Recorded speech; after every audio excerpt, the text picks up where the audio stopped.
I think what I want to do, chat, right at the start of today's stream is I would like to try and get maybe like a stack of PCBs, like a stack of PCBs that are fully etched and ready to go. And by that, I mean a stack of assembled PCBs, I believe is what we're after here. The ones that we can use in the making of machine chassis. So hopefully, fairly soon, we can get like a stack of printed circuit boards. We don't need a stack necessarily just yet, but I feel like if we can get 64 of these, which I don't think is going to be too expensive, I think it is very much so in the realm of possibility for us, that's going to make getting these industrial machine chassis as well as the soul machine chassis and the enchanted machine or enhanced machine chassis even going forward. It's going to make getting those a lot easier. And, you know, it means we don't have to keep coming back to Pneumaticraft again and again and again every time we want to make a new machine. Because in reality, all we really need to make a stack of these is a bunch of compressed steel, a bunch of plastic, and like a bunch of redstone, all of which I think we might have.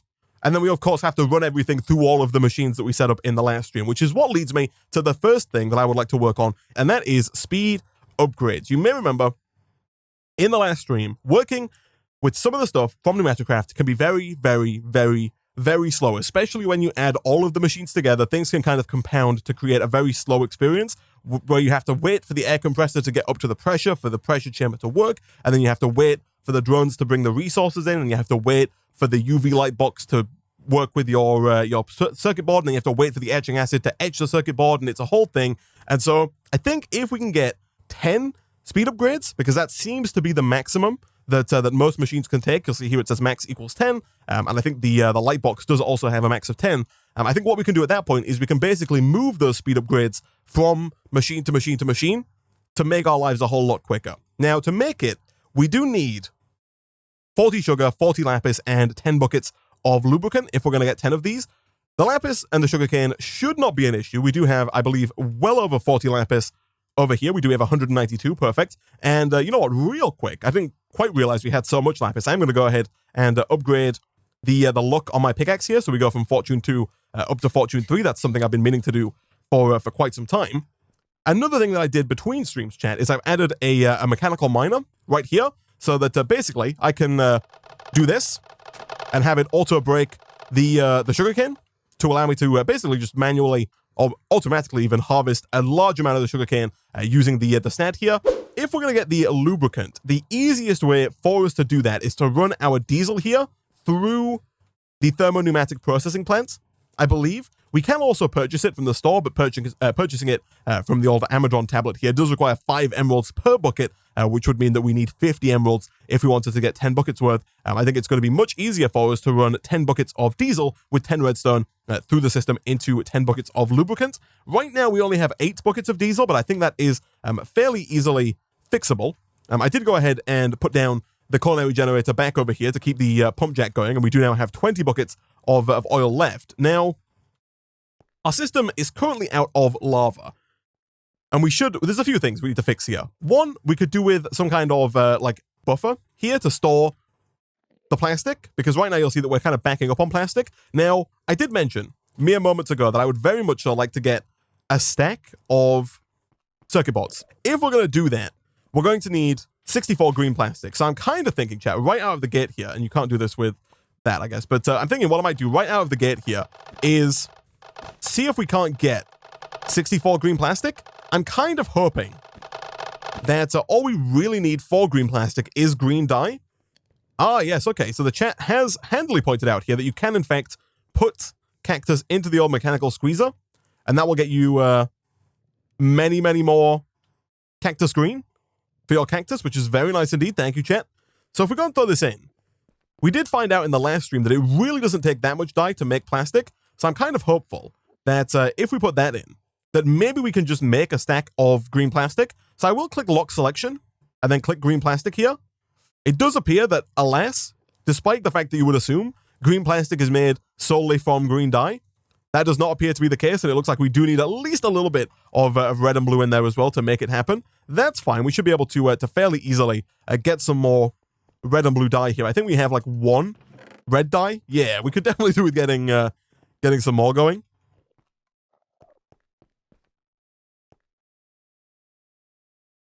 Okay, so you get like 11 green plastic per red dye. We need 64 green plastic. which means we're going to need like, what, 5 more? So it turns out we ran out of plastic before dye, which is fine.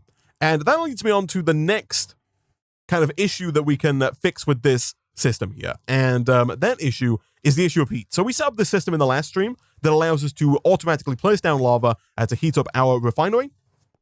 And somebody in the YouTube comments recommended a pretty nifty system using netherrack and blazing pyrotheum. The idea is that you can place down netherrack around the refinery and light it on fire. Now, normally when you light netherrack on fire, it will stay on fire forever. However, the refinery does put out the fire automatically after a certain amount of time, much like it turns the lava into obsidian after a certain amount of time. I assume it's there to kind of force you to automate it in some way, shape, or form. However, if you place down blazing pyrotheum near any block, every so often, periodically, it will set that block on fire.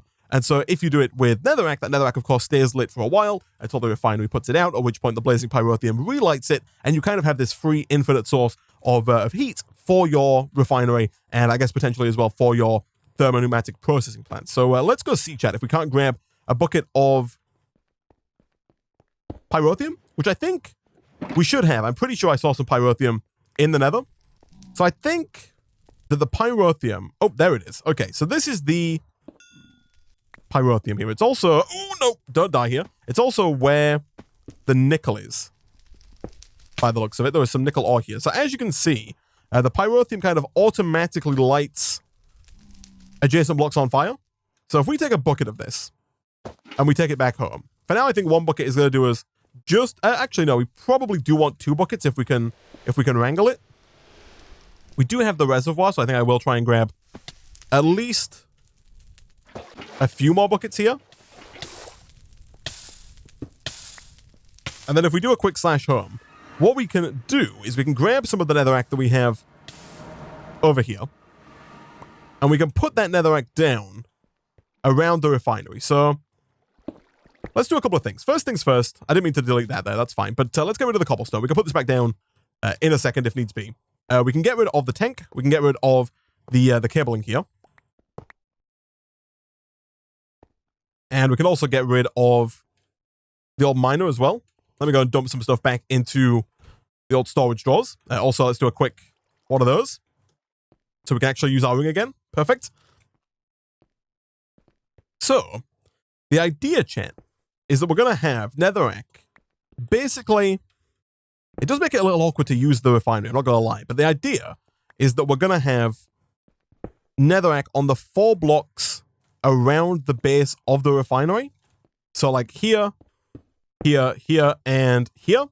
So this is Isaac from the future talking. I'm recording this after the stream because we spent probably about the next 20 to 30 minutes basically just rebuilding the same setup that you probably saw me build in the last YouTube video. And so I figured instead of making you guys watch me rebuild this whole thing again, I just walk you through the final product that we actually have here. So essentially, we have the blazing pyrotheum, which does seem to work much better when it's flowing. We did initially try just putting the source block of pyrotheum right next to the netherrack, and it does work, but it's much slower. If you have the flowing pyrotheum, it seems to relight the netherrack much faster than the still pyrotheum, which takes quite a while to relight it. Other than that, we have slabs all around the pyrotheum area just because these don't catch fire, so I'm not going to, accidentally walk over here and set myself on fire as I'm moving around.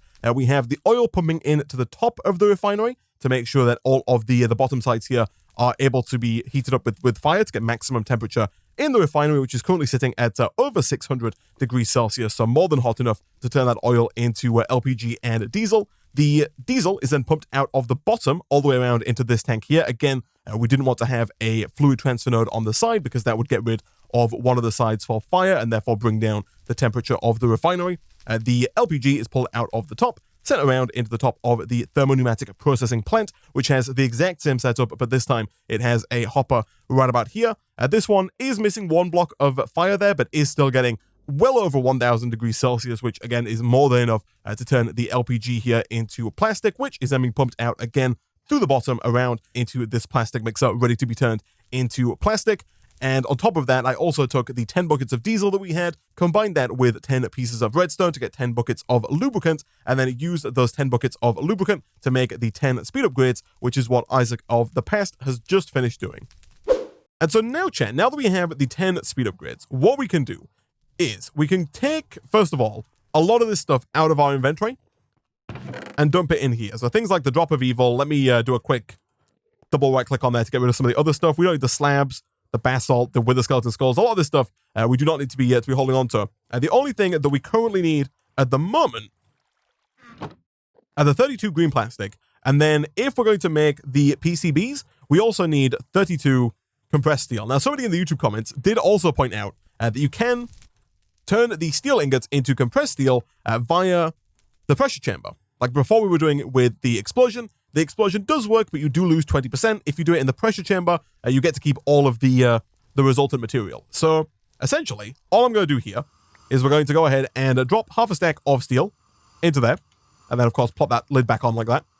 And then all we should need to do at that point is get this up to 2 bars of pressure, and we should get 32 compressed steel. Now, this is where our speed upgrades come in, because what we can do now, chat, is if we go ahead and grab like a stack of wormwood planks and put those in, by default, you'll see them go fairly slowly. But if we put the speed upgrades in, which go in just up here, you'll see that pressure jump up very quickly. Like that went up to 1.68 bars. If we keep going here, we should see that go up over 2 bars nice and fast. You do need to be careful to make sure it doesn't go up, over the 5 bars that it can currently hold at its max pressure. But I think that should be good. It is indeed. And so now if we put in the compressed steel and the green plastic, and once again, slap the lid back on, that should produce our PCBs. Nice. So there we have it. We have 32 PCBs. Now we need to run all of those PCBs through our light box. And I feel like we might as well move it over to the other area, like over to where our pressure is being generated. And then I believe put it down like that. You may remember before the speed of the light box. You'll see 3%, 4%, 5%, 6%. It's doing okay, but it's not doing great. If we put in the speed upgrades, suddenly that percentage is going up extraordinarily fast. It does appear that it does get slower as it gets closer to 100%. But for the most part, that seems to be working, which is good. Now, in an ideal world, we'd have this automated. Because, of course, now we need to run 31 more through here. So what I think I'm going to do... Like, unfortunately, you can pump into this with a hopper, which is good. So there's our finished PCB. You can pump in with a hopper, but you can't pull out with the hopper because it will just pull out... It doesn't wait until it's finished. It just pulls out the, the undercooked PCB. So I think what we're going to have to do, chat, if we want to kind of automate this, is I think we're going to have to use one of those filters from extra utilities with a transfer node so that we can filter it to utilize metadata. So that we'll only pull it out when its etch chance is the same as this etch chance. So the idea is that all we're going to do is we're going to have a transfer node. The filter is going to be set to the empty PCB that has a 100% etch chance, and we're going to click match metadata and match NBT. So now, what should happen is that it shouldn't pull out a PCB until it did pull it. Did it pull it out? It pulled it out. Oh no, I didn't put the filter in, you fool. If we put the filter in, it shouldn't pull the PCB out until it did it again. So it turns out, chat, that whatever is shown here is what is currently being done. So currently metadata is being matched and NBT is being matched. I thought that if you clicked match metadata, it would start matching metadata. However, if we hover over it now, we can see that currently it's set to ignore NBT and ignore metadata. So actually, you just need to leave it how it is by default. And at that point, it's going to match NBT and match metadata. So if we put that in, and then we put the PCB in, that PCB should stay in there until it has a 100% etch chance, at which point we can then, put down a chest and have them all piped in to that. Now, one last thing, chat, that I think I'm going to do before I, kind of leave this, is I would like to set up a safety valve so that we can basically put a ton of fuel in here and not worry about it exploding. So the safety valve or safety tube module is fairly easy to make, and we can use it to let out extra pressure. So to make it, we need one pressure tube, 2 levers, and 1 pressure gauge, which does require a compressed steel, which right now we actually don't have, but we can get fairly easily. I think I'll make like 16 more compressed steel, just so that we are, like, you know, just so we have some for the future if we need it. All right, so that gets us a pressure gauge. And then we do need another pipe here, but we should have some glass lying around. We do indeed. Boom. And then 2 cobblestone and 2 sticks should get us 2 levers, at which point, chat, we have the gauge ready to go. Now, this guy does run on redstone, and I think for us, one of the easiest ways for us to work with this might be with the redstone writer from Integrated Dynamics, which should be fairly easy for us to make because we do already have these output variable transformers that we made previously. So all I need to do is grab some redstone, make me 2 blocks of redstone, and then another one of these writers here. At which point, all I'm going to do, chat, is I'm going to grab a variable, and then I think our logic programmer is in here as well. It is. Because the way that this works, if we hover over it, is that the module releases high pressure air when the given threshold is reached, although it prevents explosions. Released air counts as energy loss. So you'll see it says formula equals threshold. The threshold, aka the pressure, equals 7.5 minus redstone times 0.5. So right now, our system, our setup over here, can accept basically a maximum pressure of 5 bars. Anything over 5 bars, and things are going to go wrong. You'll see all of this stuff says max pressure 5 bars. So I think we'll go with 4.5 as our max just to be safe. So if we want to set the safety module to let pressure out when we get to 4.5 bars, we need to do 7.5 minus 3 to get to 4.5. Now it says minus redstone times 0.5. So 3 is 0.5 multiplied by 6. So essentially, chat, all we have to do is emit a redstone signal strength of 6 to the safety module, and that should work. To do that, all I'm going to do is inside my logic programmer, I'm going to take my variable card, I'm going to click integer, which just means whole number. I'm going to type in 6. I'm going to take it out. I'm going to head on over to the old pipe that's right outside of my air compressor, that being right here. You can put this on any side. I'll put it like right there. You'll see right now it says threshold is 7.5 bars. If we put down our redstone writer, and we do need, I believe, 1 cable. Even though we're not connecting it to anything, you can't open them without 1 cable. But if we put down 1 singular cable on the back of that guy, we should then be able to put in our variable card and basically just have this export 6 redstone. So here where it says redstone integer, that's where we're going to put 6. And you'll see now it says threshold 4.5 bars. So now, Chad, what we should be able to do is we should be able to fairly safely stick down like a hopper and fill it with, you know, wood or charcoal. How much charcoal do we have? 2,048. We're actually full up on charcoal, so I guess we'll use charcoal. But we can fill this guy up with charcoal, and it's never going to blow up because when the pressure gets up to 4.5 bars, this little valve here is going to let some gas out until it falls below 4.5 bars, at which point, you know, the system will just continue to run. So I think, chat, that this should now be pretty much automated. We can get 1 more hopper. We can auto pump the charcoal into the air compressor. And we should be able to come back in a few minutes to 32 fully etchable PCBs. So we're about to see the valve in action.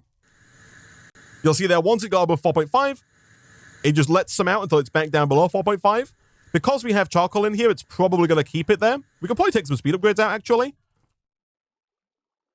for efficiency. Like maybe if we put like 1 or 2 in here, and then add the rest to here. I'm just thinking of what is the optimal setup. It looks like right now we're losing more pressure than we're gaining, so maybe move another one back over to here. We want to very slowly be gaining pressure. And again, right now we're still losing pressure, so we'll move 1 more over. Maybe 6 to 4. Yeah, that seems about right. That way we're slowly gaining pressure. But this is very quickly turning those empty PCBs into 100% etch chance PCBs, and you'll see it does start off very quickly and then kind of slows down towards the end, which is to be expected. But yeah, that's how we're going to do that going forward, I guess. Now, I did mention earlier that I think we should also set up a kind of a buffer between the processing plant and the plastic mixer, because when I leave this for long periods of time, we get like back to 1 plastic. And another comment in the YouTube section another person in the YouTube comments did recommend the use of drums. So I'm actually going to make 2 of these right now. I'm going to make one for the diesel as well. They're fairly easy to make. They are just a fair bit of iron here, but each one of these drums here can store 256 buckets worth of liquid, as opposed to the basic tanks from thermal expansion, which can only hold 20 buckets. So, you know, more than a 10-fold increase right there. So if we just grab this guy, we're going to put one right about there, and then we're going to put the other one for now, I guess, like right here. We are going to need to grab another fluid transfer node, but we should have one lying around. So we'll have it go in there, and then we'll have it come out and then into the plastic mixer, just so we can store a lot more. And you'll see if I right-click here, you'll see we've got 36 out of 256,000 millibuckets worth of storage, and we should definitely dump this diesel back in, like that. Beautiful. So, chat, while we wait now for kind of our plastic to back up, let's pivot over and see if we can't get these presses here. So we did just make a bunch of coal, and I am going to steal some of that back, actually, to see if we can't buy 32 emeralds. Because if we go and charge up our tablet here, which does require the charging pad, which I think I put away in here. I did. Let me go put that down over by our setup. I have awkwardly kind of misplaced this, I think. Can I break this on its own? I don't know if I can. Hold on. There is a way, I believe, to pull this off. Or maybe not.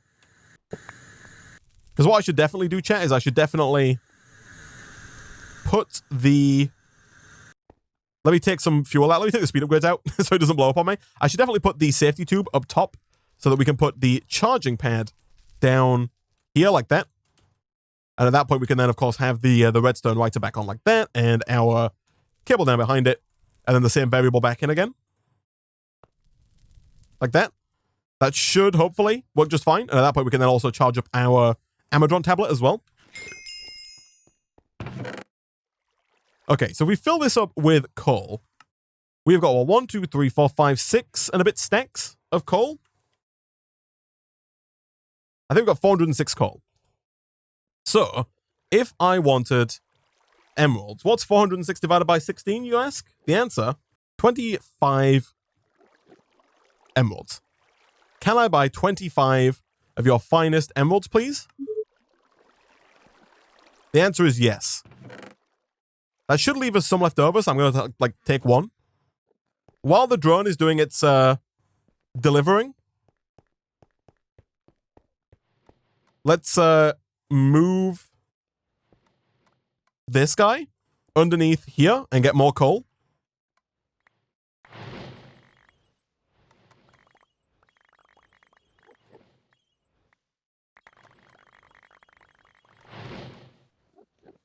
Okay. That should be enough, I think, chat. So long as the offer is still there to get the remaining emeralds.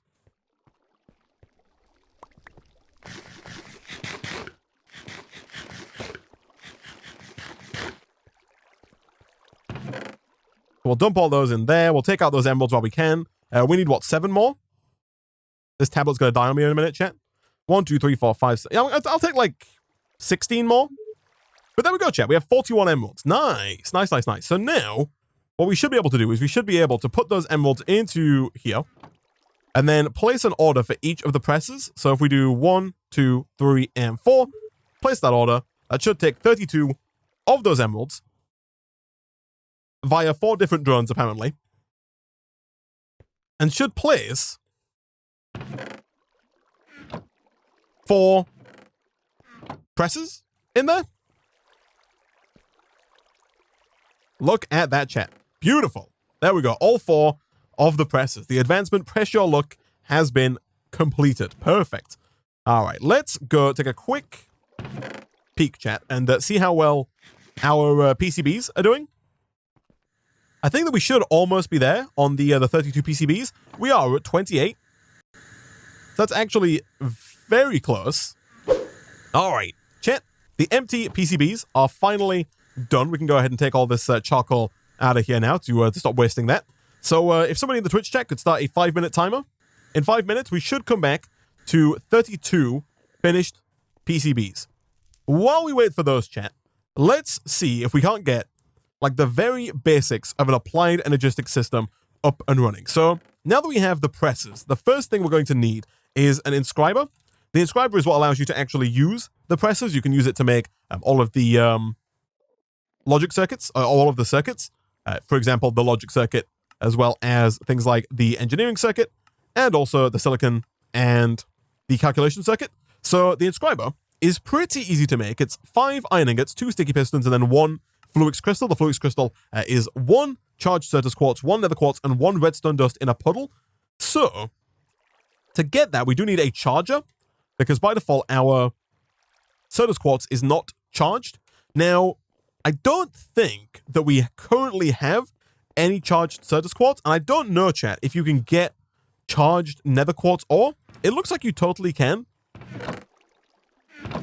And we might actually have one. We totally do. Okay, cool. So that should allow us, chat, to make at least 1, potentially 2 fluix crystals.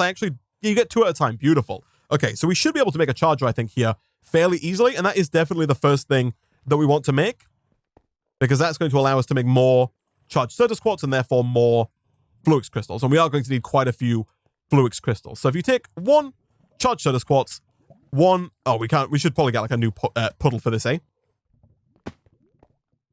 So if we grab our Rod of the Skies, or Rod of the Seas even, and we set up like a little puddle in the corner, and we drop in nether quartz, charged Certus quartz, and redstone, that should turn into 2 fluix crystals. It does indeed. If we then combine that up with 5 iron, that should get us the charger. Now, I think, if I'm not mistaken, the charger can be charged directly with redstone flux. I don't think that it requires the power adapter, that being this guy right here, the energy acceptor. Although I could be wrong on that. Let me give this a try. If I put down the charger directly above my culinary generator, why would you ever place yourself down like that? If I put it down like this, hopefully that works. Obviously, we do need fuel there.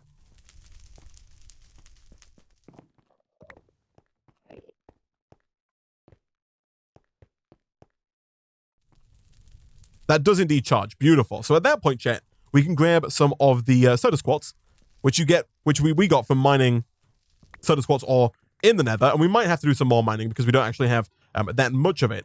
But we'll do 6 for now, and that's going to allow us to get more fluix crystals, and those fluix crystals are going to allow us to make the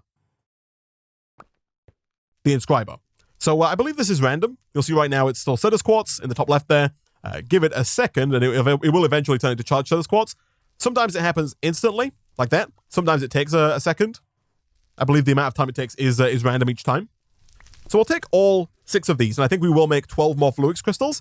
We can always make more in the future if we need them. So 1, 2, 3, 4, 5, 6, and 1, 2, 3, 4, 5, 6. Let's drop all of those into here.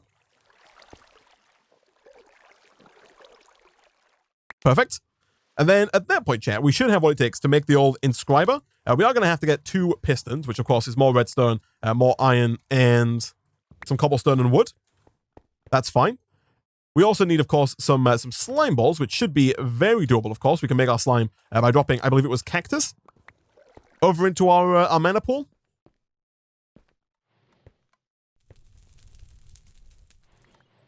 Good stuff. And at that point, chat, I think we're pretty much there on the inscriber.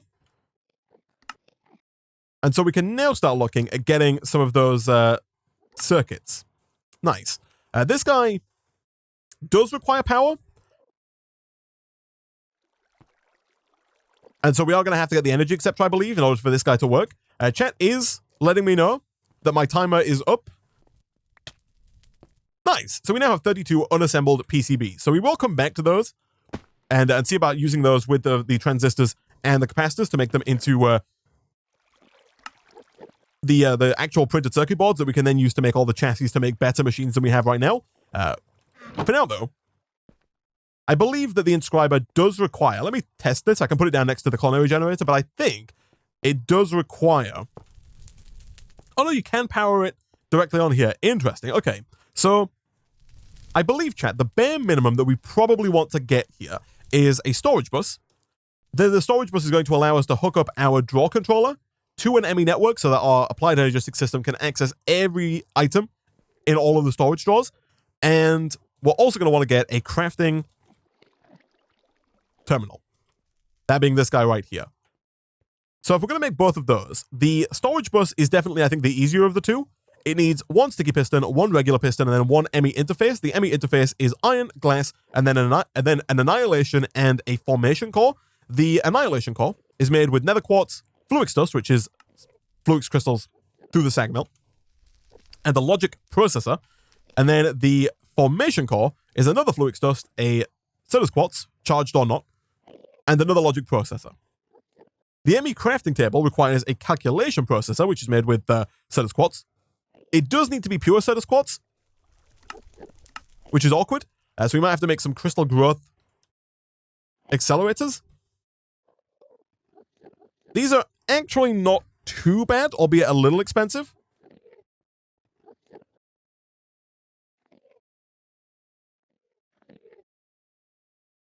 But that's fine. We also need an ME terminal, which is more processors, more cores. Thankfully, you do make these in sets of 2, so that should be fine. And then an illumination panel. None of this stuff, chat, looks too bad, I don't think. And we are going to need an energy acceptor if we want this to actually work. And that also requires fluix crystals as well. So I think we should start by putting 2 of these fluix crystals through the old sag mill. That's going to get us the 2 fluix dust. And at that point, we should then have everything that it takes to make ourselves the annihilation and formation core. I also think we probably have enough fuel for now, chat. And so I'm going to move this stuff away. Like I said, I think next stream we're going to have to start working on power. And I do have plans for better power. And hopefully we can stop moving the old culinary generator back and forward. But I do also think that for now it probably makes more sense for us to have the culinary generator inside and to put all of this stuff inside as well. So once we have the fluix dust, that should make getting the cores, both annihilation and formation, pretty easy. Both do require a logic processor, and if we're going to make this happen, chat, we are also going to need quite a bit of silicon. Now, I assume I can use the bars of silicon, or the ingots of silicon that we've been using recently. We can. So what we should probably do, chat, is grab basically all of our clay, because we're going to need quite a bit of silicon here, and we should probably even go so far as to grab the extra stack of clay that we have over here, and run all of that through the sag mill. So if we take the inscriber and we put it down over here, we should be able to use the silicon press with the silicon to make pressed silicon or printed silicon. And then on top of that, we should take some gold, and our inventory is so full. Let me dump some of these stuff out here that we're not using at the moment.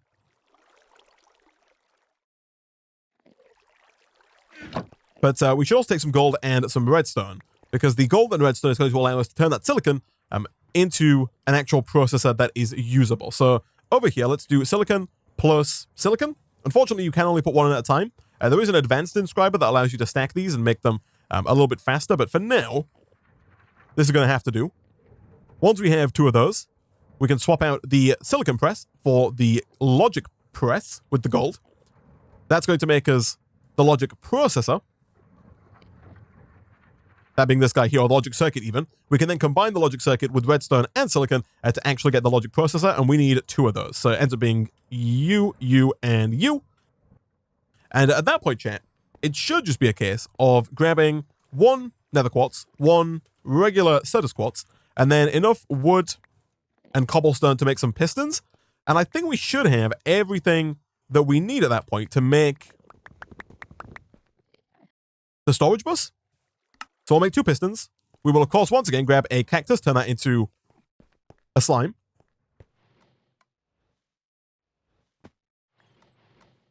And thus make a sticky piston. And then at that point, I believe we do now have all of the items required to make both of the cores, the annihilation, and the formation. We do indeed. From there, we should be able to make ourselves, with just a little bit of glass, our first ME interface. And of course, combining that up with the pre-mentioned pistons gets us the storage bus. Nice. So that is going to go on our drawer controller. For now, I'll put it there, but eventually I'll probably end up putting it on the bottom so we can still put things into our drawer nice and easily if we want to. Now, we need to make the crafting terminal. We do also need the energy acceptor. And this guy's not too bad. It's 1 flux crystal, 4 iron, and then 4 quartz glass, which is quartz and glass, as you may have guessed. I'm going to use nether quartz here because we can duplicate the nether quartz fairly easily using our conjures catalyst, whereas the Certus quartz has to be mined manually. As for the crafting terminal, that does require a calculation processor. So for this, you need a pure Certus quartz, which is not to be confused and unfortunately is not interchangeable with a regular Certus quartz crystal. So if we're going to make this, we have to get a Certus quartz seed, and then the normal way you do this is you drop it into water. However, if you do that without crystal growth accelerators, it takes a ludicrously long amount of time to turn into the actual crystal that you're after. And it does appear that we are out of sand, but that is very much so a fixable problem. I believe it takes well over an hour. So I think we're probably going to have to make some crystal growth accelerators. I think you might need a dust version as well. Yeah, to actually make the seed. Someone in the Twitch chat says 18 hours by default. That would not surprise me. I don't think it's quite that long, but it is very long, I believe. I think it is well over an hour, potentially multiple hours, if you wait for this to grow, quote-unquote, naturally, which you do by just throwing the seeds in water. Again, if we leave it for a second, we'll probably see the percentage go from 0.0 to maybe 0.1. No, it's still 0.0. So yeah, it takes a long time. However, you can make it much, much quicker if you use the crystal growth accelerators. So to make these, we need more quartz glass, iron, a block of flux crystal, which thankfully is only 4 flux crystal, and then some ME glass cable, which is more flux crystal with quartz fiber, which is glass and more Certus quartz. So I think it's probably not going to be a terrible idea, chat. So first of all, maybe duplicate some of this nether quartz here. And then once we've got more of that, maybe just go and throw like half a stack into the sag mill so that we have Certus quartz ready if we want to make more Certus quartz glass, if we want to make, more ME cable, anything like that. Just having that good to go is going to help us quite a bit. You'll see this now. It's still at 0%. So it's very, very slow. And we're definitely going to have to make the growth accelerator. So you can make multiple of them as well to make things faster. I think for now, 1 is going to be fine for us. So quartz glass is easy enough. And we'll make 2 lots of it for now because we know we need it for more things going forward. Iron we have. And then as for the ME cable, I think we should now have pretty much everything it takes to make it. We are missing a little bit of glass here for the actual quartz fiber, but thankfully that is already smelted. And at that point, making our first set of cable shouldn't be too difficult. Thankfully, you do get 3 of these, so we can make, multiple sets of cable if we wanted to. And in fact, sure, let's go ahead and make another one. At that point, we can make our crystal growth accelerator. And also at that point, again, I don't know if this can use power from the inscriber. It doesn't look like it can. That shouldn't be a problem because we do have, I believe, everything it takes to make the energy acceptor.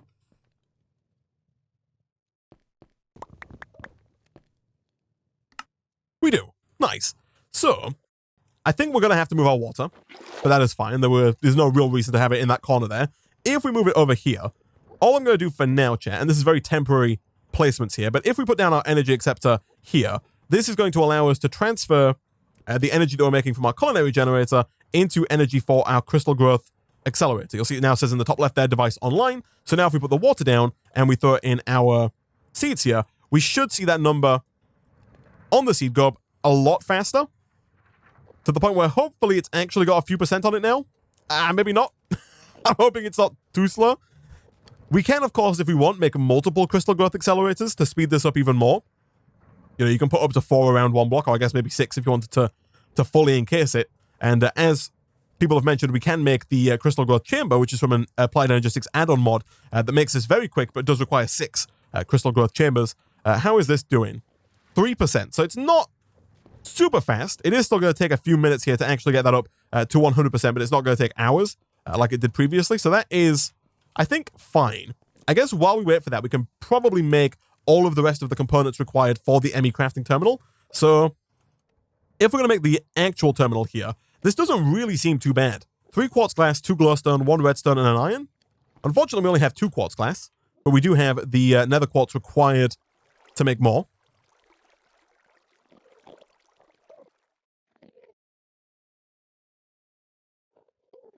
And so getting the illumination panel here really shouldn't be too difficult for us. Nice. And then I think that's basically it, right? We've got the annihilation and formation core. We do need one more golden circuit. And I'm going to dump my inventory here a little bit because it's getting a bit full. But we do need one more circuit here, but that shouldn't be an issue. We have all of the presses and we have the inscriber. So getting one more gold circuit really shouldn't take us more than basically a few seconds here.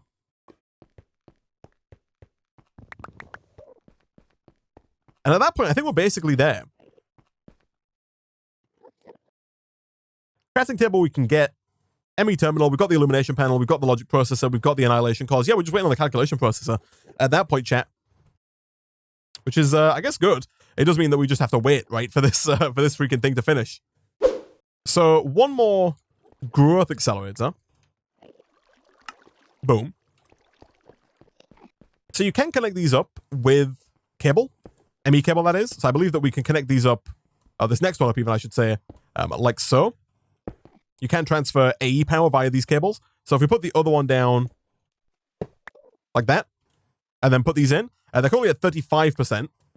This does have to connect to the back side. Can I rotate this with this? I can. You have to connect it to either the top or the bottom, like these flat sides here. But that should now be going a lot quicker. So it was at 35%. Now it's at 39%. Yeah, so it's going much, much faster now than it was with just the one. And so hopefully that shouldn't be too long, chat. We will make one more silicon in anticipation of making this calculation processor here. Good stuff. And we'll also have the calculation press in there ready to go for when this crystal is done. Any second now. There we go. All right. So about 400 hours later, chat, we now have 2 pure Certus quartz crystals. We can finally make the calculation circuit. We can then run that through with the silicon and with one singular piece of redstone. And that's going to give us the final piece of the puzzle, chat, to making the crafting terminal. I believe we have everything else. We've got a crafting table. We've got the formation cores. We've got the annihilation cores. And in fact, we probably should have done, this craft here before we, while we were waiting for the crystal there. But either way, I believe that we do now have everything it takes to make the crafting terminal. And so, essentially, chat, all we have to do now is actually hook that up to our storage bus. And in an ideal world, we'd have it, maybe it's at face height. So maybe actually more something like this. It does require power, which is why we desperately need to start working on a better source of power, I think, in the next stream. Because right now, the culinary generator is doing okay. But it's not going to cut it if we need sustained power in our base. Once we upgrade our sag mill and alloy smelter, we could actually just start automatically pumping the apples over into the culinary generator. The reason I've not been doing that up until now is because these two, they leak power. And so we would just be deleting our apples essentially. And also we move the culinary generator around a lot, over to get over to the pump jack and whatnot. So I think we might do that at the start of the next stream just to have a constant supply of power and a constant, access to our Applied Energistics 2 system. But I do also think that in the next stream, we'll start working on just a better source of power, something that can produce more redstone flux. For now, though, if we put down the energy acceptor, and we put down the culinary generator, and we put some apples into it, this thing should come online. It has indeed. And now, chat, we can view all of the items in our storage drawers from this one central location. We can see how much we've got. We can organize it by number of items, and we can, pull them out and put them back in nice and easily. And we can also craft with them as well. If we want to make a piston, no longer do we have to pull out all the individual items to make a piston. We can just shift right click and it will pull all of the items required and we can just craft with it from here. It is so much nicer. And we probably also do want to get a drive cage at the start of the next stream, an ME drive here, as well as some ME storage disks to allow us to actually start to store things that are not in the storage drawers. We want to move all of the items out of these chests here into our Applied Energistics system as well. But for now, guys, I think that is where I'm going to go ahead and wrap up today's stream. Like I say, tomorrow we'll come back. We will set up a better source of power. We will look at turning all of those PCBs into printed circuit boards, which I know is a weird sentence to say, but right now we have unassembled PCBs. We're going to try and turn those, at least a few of them, into printed circuit boards. And we'll also look at getting a couple of industrial machine chassis. Those are going to allow us to make better generators, better machines, and just better stuff all around. They're also going to unlock all of the thermal expansion mod for us because we can finally make machine frames. And yeah, it's going to be a lot nicer, I think, once we have those good to go. But yeah, for now, guys, thank you for watching.